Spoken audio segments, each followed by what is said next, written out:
Hey there, everybody. This video is a response to a question that I got that is really quite common, and it involves developing feelings for your therapist, even if you're in a relationship, and how to deal with that. The question goes, I've been seeing my therapist for about 3 years. They've helped me with anxiety, relationship skills, and improving my communication. I think about them a lot. They have videos online that I watch to feel close to them. I replay memories of them to help me feel calm when I get anxious. The words "I love you" often come to my mind, which feels wrong since I'm in a relationship. I was even considering applying to jobs out of state, but decided not to because I don't want to lose my therapist. When I'm spending time with my partner, random memories from my therapy sessions will come to mind. My partner has even caught me daydreaming several times about my therapist, and I lied about why I was smiling. I think I'm particularly vulnerable to transference because I feel disconnected from my partner. We're 2 years into marriage counseling with a different therapist, focusing on my partner's problems and differences in our life goals. I understand it's best to tell your therapist if you're feeling too attached so they can help you work through the feelings, but I'm not convinced that my therapist could adequately support me emotionally through this discussion. I frequently wished for more soothing responses than they've been able to offer. They tend to focus on cognitive support and solutions. I don't intend on acting on these feelings. I'm not even physically attracted to them. However, I'm uncomfortable with feeling so attached to someone who is not my partner, who isn't attached to me, and is a temporary part of my life. I also don't know how I'll cope when I eventually have to stop seeing them. All right, so let's take this from the top. Therapeutic relationships for many people represent one of the first healthy relationships that people have ever developed. Therefore, the environment that's created helps you feel safe. It helps you feel secure. It helps you feel empowered and validated. All of those things are characteristics of secure attachment. And when you feel securely attached, when you feel secure in an environment, in a relationship, that feels wonderful. And of course, we think about things that make us feel wonderful. Since you've been seeing your therapist for so long, they've also become a part of your life, whether you like it or not, that you are seeing them, I'm assuming, once a week. And so it's like anything else you do once a week. It doesn't mean that they are a romantic part of your life. It just means it's something that you do every single week. So it feels comfortable. It feels normal to be doing that all of the time. Okay. When you stop seeing your therapist, you'll have to replace that time with something else. But right now, let's just focus on the feelings. You think about them every day. Well, they're part of your life and they make you feel safe and secure. Who wouldn't think occasionally about people or relationships that make them feel safe and secure? And it sounds like, since you're in therapy and you're also in marriage counseling, it sounds like there are a lot of other areas in your life in which you don't feel safe and secure and validated. So this is somewhere where your brain goes that says, hey, this is the island that you can go visit where you feel accepted and safe. Okay. They have videos online that you watch to feel close to them. Now, this might be a little bit of a problem because now you're trying to have your therapist with you all of the time. Instead of recognizing what your therapist says is knowledge that you've gained and new tools that you have, you are wanting to bring them in spirit with you. And that is bordering, I guess, on what I would consider to be dependency. It's important to understand that when you've been in that relationship, when you've been in your therapy session and you've gotten anxious, your therapist has helped give you tools They've provided support and security and comfort so you can learn how to manage your anxiety. It makes sense when you get anxious that you would think about what they said. When I get anxious about things, I think about what my daddy used to say or what my mother would have said. And so calling on those memories is not necessarily a bad thing, but recognizing it's not your therapist that's calming you down. It's the tools that your therapist gave you. You also mentioned that you think the words "I love you" when you start thinking about your therapist. I wonder if you love the feeling, if you love feeling safe and secure and empowered. And there are different types of love. I love my dog. I love my friends. I love my parents. And I love my spouse, all in very different ways.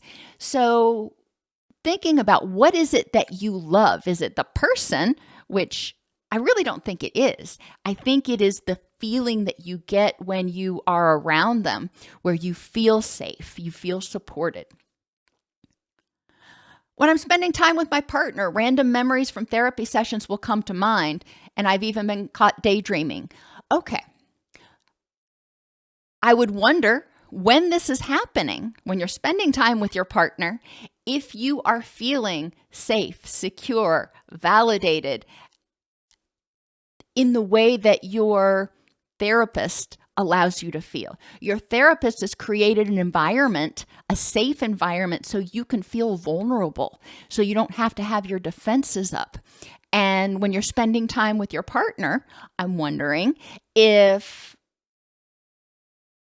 because you feel vulnerable, spending time with your partner, if you're craving also the safety that you feel in that therapeutic relationship. Said another way, I'm wondering if you actually feel safe and validated when you're spending time together. And what can your partner do to help you feel safer, more secure, and more validated? Because that seems to be the function that your therapist is fulfilling for you, both in session and out. You mentioned that you and your partner have been in therapy for several years, working on their issues as well as differences in life goals, which again tells me that there may be some chaos, some discord, some feelings of being unheard or rejected. I don't exactly know all the things that are going on, but because of that, it seems like what you're saying is in your relationship, you don't feel as safe as you do in your therapy sessions. And that is something to work on in your relationship counseling. Think about what it is that you get from your therapist that you really need in your marriage, in your relationship, and start working towards that as a goal in your therapy. You mentioned that you know it's best to tell your therapist if you're feeling too attached so they can help you work through the feelings, but you're not convinced that your therapist can actually provide the emotional support. And I thought that was kind of interesting that you have feelings, you feel safe with this person, you feel heard with this person, you feel empowered maybe in your therapeutic relationships, but you don't feel emotionally supported.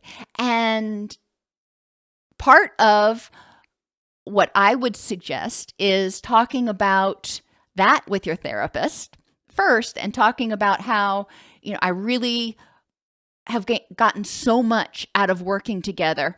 However, when I talk about some things that are really emotionally charged, I don't feel like I'm getting the emotional support that I need, and working with them to figure out what that looks like. What do you want them to do differently that they're not doing? That'll be a skill or something that you can also talk about in your marriage therapy, because you want your husband to respond to you so you feel emotionally supported. And so you can transfer that. But that is certainly something I would start with your therapist. When I go through, talk about these difficult things, this is how I need you to emotionally support me. Once you've feel like they can emotionally support you, then you can potentially move into discussing the transference issues that you've identified. If you don't feel like you can discuss it with your therapist, you may need to consider a referral. If you believe that this is causing more hardships in your relationship, it sounds like it's kind of driving a wedge between you and your spouse because you're hoping your spouse will be more like your therapist, but you're not communicating that. And I'm wondering if your spouse started meeting those needs, if you would feel less reliant on your therapist, if your spouse was able to provide that emotional support. And then you talk about how you're not sure how you're going to cope if you eventually have to stop seeing your therapist. And a lot of people worry about that. And this could be one of the reasons that you're not willing to talk with them about your feelings of attachment because you're afraid they will refer you out. And I'm not going to say it won't happen, but therapists are used to working through these sorts of things. So I wouldn't expect it would be an automatic reaction. It would be, okay, let's talk about what this means. Let's talk about what this is doing. But in terms of actually terminating services, it's going to happen eventually.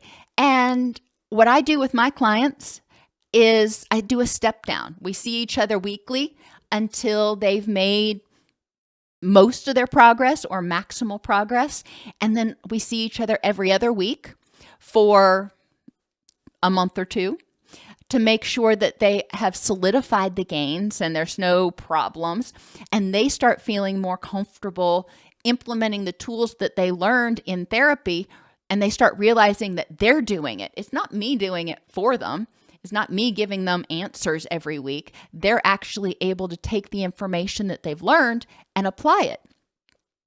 And then I move on to once a month. We do that once or twice. And then I generally say, okay, you've got this. Call me if you need me. I'm not discharging you and saying you can never come back. I'm saying you've reached a plateau. You've reached maximal gains for right now. So go forth, live your rich and meaningful life. And if you need to come back to address something else or for a tune-up, so to speak, I'm here. All you've got to do is pick up the phone. And that makes people feel a lot safer in going out. If they know there's a safe home base they can return to, if they know that there's a therapist they've worked with that has been effective, then they're often more confident in going out and not continuing to see that person. They're not afraid of losing their place in line, so to speak. Those are really the suggestions I would have for you. Definitely will be important at some point to talk to your therapist about the attachment issues. But as I said, you may want to first start by talking with your therapist about what you need in terms of emotional support so you can share with them some things that you've been holding back and then proceed from there. And whenever the termination does come, making sure that it is a gradual step down so you don't feel like you've just been, kicked to the curb. I hope that's helpful.